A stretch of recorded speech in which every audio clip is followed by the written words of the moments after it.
mama at aling pulis mula sa Kalasyaw PNP sa kinder at grade 1 pupils ng Idoldol Nagsaing Elementary School kasama ang barangay officials at NGOs. Nabigyan ng mga bata ng bag, payong, tsinelas at school supplies.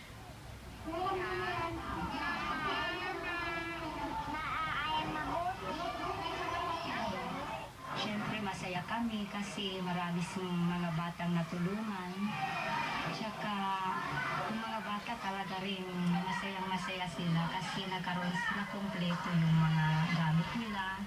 Yakap-yakap at halos di na magkasya sa maliit na kamay ang mga natanggap na regalo na nakapagpangiti sa mga chikiting. Nilagyan din ng mga ito ng sticker na may paalalang pulis ko, guardian ko. Binabago raw kasi ang imaheng nakakatakot ang mga pulis na madalas nilang nakukuha sa mga nagtatatanda.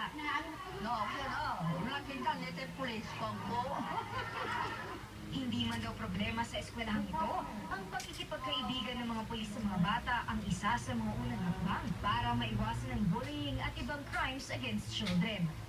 Ating pulis. So gusto natin pong palitan yung notion na yun. Gusto natin talaga na yung mga bata ay lalapit sa pulis at kung ano man yung problema nila ay ilalapit ko sa amin. Hindi yung kami po ay kinakatakutan.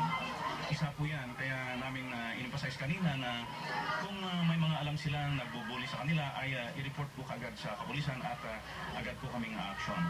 Kaya naman, pagkatapos ng pagtitipon, masaya nang nakikipagkwentuhan ng mga bata sa kanilang mga bagong kaibigan.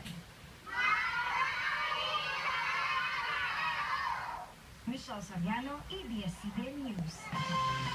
Serbisyo publiko at kasiyahan.